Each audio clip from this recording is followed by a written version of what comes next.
बड़ी चंगी भोली भाली बच्ची अगला मार के छोड़ चढ़ी ਉਹਦਾ ਕੋਈ ਮੁੱਲ ਨਹੀਂ ਪਾਇਆ ਜਾ ਸਕਦਾ। ਇਸ ਤਰ੍ਹਾਂ ਹੀ ਉੱਥੇ ਜ਼ਾਰਾ ਕੇਸ ਕਤਲ ਹੋਇਆ ਸੀ, ਉਸੇ ਪਿੰਡ 'ਚ ਹੀ ਹੋਇਆ ਸੀ, ਉਹਦਾ ਵੀ ਅੰਜਾਮ ਠੀਕ ਨਹੀਂ ਹੋਇਆ। ਸਾਨੂੰ ਪਹਿਲਾਂ ਸਵੇਰ ਕਾਲ ਆਈ ਏ ਕਿ ਮੇਰੇ ਨਾਲ ਬਿਹੇਵ ਅੱਛਾ ਨਹੀਂ ਕਰ ਰਹੇ, ਮੈਨੂੰ ਖਤਰਾ ਹੈ ਅੱਜ ਇਹਨਾਂ ਕੋ। ਮੈਂ ਆਪਣੇ ਦੋਸਤਾਂ ਨੂੰ ਆਪਣੇ ਭਾਈ ਨੂੰ ਨਾਲ ਲੈ ਕੇ ਗਿਆ। ਅਸੀਂ ਜਦੋਂ ਉੱਥੇ ਪਹੁੰਚੇ ਤੇ ਸਾਡੇ ਸਾਹਮਣੇ ਉਹਨਾਂ ਨੇ ਫਾਇਰ मार ਦਿੱਤਾ जी। जमा है और ये इस अफसोस में इस घर में के जो है वो पूरी तरह से शामिल हैं और चाहते हैं कि किसी तरह से हमें जो है वो इंसाफ मिल जाए। मस्जिद में यहाँ पर ऐलानात करवाए गए हैं कि खुदा के लिए अब बाहर आए, और ये लोग खुद भी बाहर आना चाहते थे जो एक इंसाफ के मुतलाशी थे। एक बहन थी 4 भाइयों की और लाड प्यार से पाली गई थी, बाप के सामने उसे फायर मार दिया गया। दोस्तों मेरा नाम है यूनुस गुजर और आप देख रहे हैं YG TV। इस वक्त हम थाना सब्ज पीर की हदूद में मौजूद हैं। जैसा कि आप जानते हैं कि 1 साल पहले यहाँ पर ज़ारा कत्ल केस कोल्डी मरला में हुआ था, वहां पर एक मर्डर हो चुका है और यहाँ पर 4 भाइयों की एक लौती बहन जो है वो इस दुनिया फानी से कूच कर चुकी है और नहायत ही जुल्म किया गया है। यहाँ पर बच्ची के जो वालिद हैं वो भी हमारे साथ मौजूद हैं और अहले इलाका सारे मौजूद हैं जिनको बेइंतहा ज्यादा अफसोस है और वो इस अफसोस के साथ यहाँ पर कमेंट्स रिकॉर्ड कराना चाहते हैं। उससे पूछते हैं इस हवाले से क्या कहते हैं। बुजुर्गों क्या कहेंगे आप? ये बुजुर्ग बच्ची के वालिद हैं जो हमारे साथ मौजूद है, जिसके साथ जुल्म किया गया है और उसको मौत के घाट उतार दिया गया है। जी बुजुर्गो अस्सलाम वालेकुम जी, मेरा नाम जवेद है जी। मेरी वो बेटी मरियम जवेद सी जिन्हों बड़े जुल्म सितम नाल कतल किया गया, बड़ा जुल्म किया उस बच्चे ने। तैश जदों घर वड़िया उन्हें पूछा कि इन्हां नूं किन्ने बुलाया, उन्हें कहा मैं बुलाया, बेटी ने कहा मैं बुलाया। जदों ए सुनिया उन्हें वो तैश दे विच जज्बात च आया, उन्हें ये नहीं आख्या चाचू आया या अंकल आया या आंटी आई है, नहीं, उन्हें पिस्टल लैके ते सीधा छाती दे विच फायर मारिया जी। जुल्म किया मेरे नाल, मैनू इंसाफ चाहिए, लिहाजा उन्होंने सख्त तो सख्त सजा दी जाए, फांसी दी जाए, उन्होंने सजाए मौत दी जाए। ये साड़ी सारे दी अपील है। यहाँ पर और भी अहले इलाका नाज़रीन मौजूद हैं, इनसे जानते हैं ये क्या कहते हैं। बुजुर्गों क्या कहेंगे आप इस हवाले से? सारे मरियम जवेद का जिहड़ा कतल किया गया, एक नाहक कतल किया गया, ये सानू इंसाफ चाहिए। खसूसन वज़ीर आला पंजाब मोहतरमा मरियम नवाज साहबा नूं असीं अपील करने आ कि इस साडी वीडियो दा उहदे तक पहुंचाओ ते नोटिस लैण ते मुजरम नूं जिहड़ा सज़ाए मौत तक पहुंचाउण च साडी मदद करो। मैं नाज़रीन बताता चलूं कि ज़हरा कत्ल केस हुआ था कोल्डी मरला में, उसी गांव में ये मर्डर हुआ है और तकरीबन एक गली छोड़ के हुआ था। शायद उनको उस तरह से इंसाफ नहीं मिल सका जो पहले मर्डर हुआ था और इस वजह से दूसरा मर्डर यहाँ पर हुआ। यहाँ पर बच्ची के जो भाई हैं और दूसरे वारसान हैं वो हमारे साथ मौजूद हैं, इनसे जानते हैं ये इस वाले से क्या कहेंगे। भाई साहब आप क्या कहेंगे? आपकी एक लौती बहन थी, वो आप 4 भाई हैं। जी जी, हमारी एक लौती बहन थी।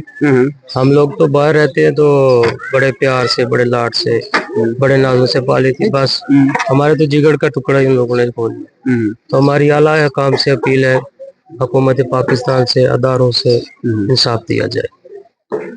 आप क्या कहेंगे बुजुर्गों? मैं इस बच्ची का चाचू हूं। मेरी गुजारिश है प्राइम मिनिस्टर से कि हमें इंसाफ दिलाया जाए। इस वास्ते साडियां बच्चियां असा बकाया बच्चियां किथे शादी उन्हां दी कराने, क्या साडे नाल यही मामला पेश आएगा? मैं हाथ जोड़ के गुजारिश करना अपने पाक महबूब नूं हाजिर नाजर करके सानू इंसाफ दिवाया जाए और साडी बच्ची आई बदला लिया जाए। मेरी गुजारिश है हुकूमत पाकिस्तान से, अहले इलाका से बड़ी मेहरबानी होवेगी, साडी बच्ची का इंसाफ किया जाए। साडी बच्ची ना जुल्म होया और ज्यादती हुई है और इस तरह का जुल्म मैं अज तक सुनिया नहीं सी कि ऐस साडे पिंड दी बच्ची नाल साडी बच्ची नाल होवेगा, लेकिन इन्हां जालिमां लोकां ने साडी बच्ची नाल जुल्म कीता। मेरी दुआ है अपने रब दी जात अगे कि मेरा मौला सोना इंसाफ करे, पर मैं किथों लियावां हजरत उमरे खिताब रजी अल्लाह तआला अन्हु जरा मिनट दी फैसला कर दे मुनाफिक दे और मुसलमान दे दरमियान दे विच, पर मैं किथों लेके आवां?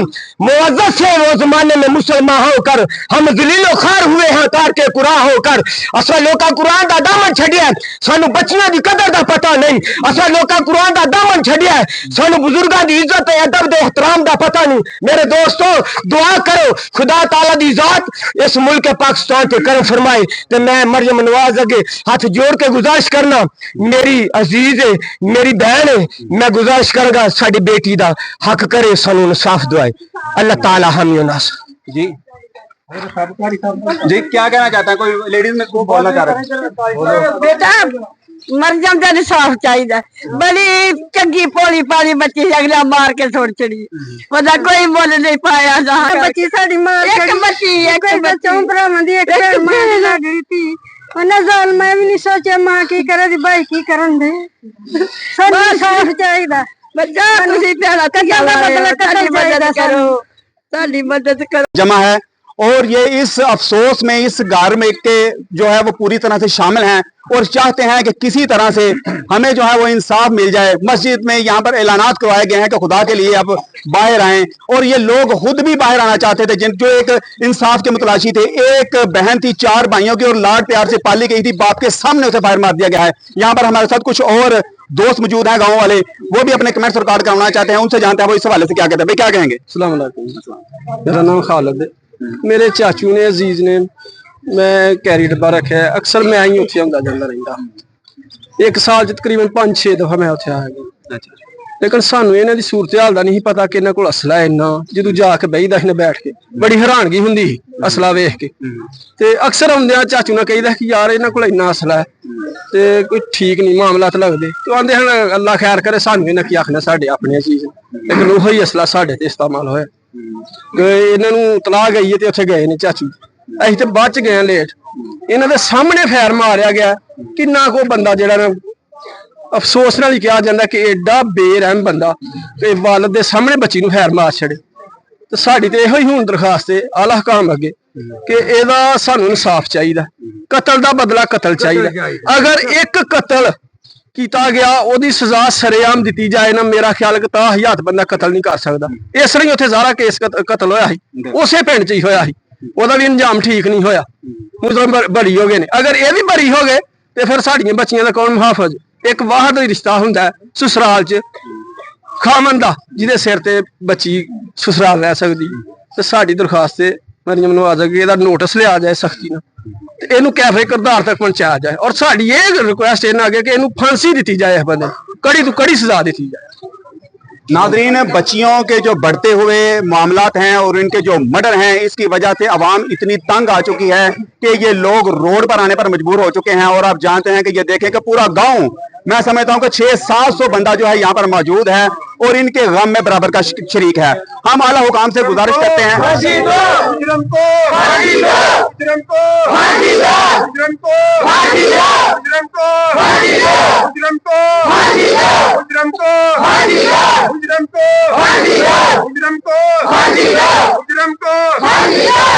हम आला हुकाम से गुजारिश करते हैं कि खुदा के लिए इंसाफ के जो पैमाने हैं वो खोल दिए जाएं, ताकि लोगों की बहू और बेटियां जो हैं वो महफूज रह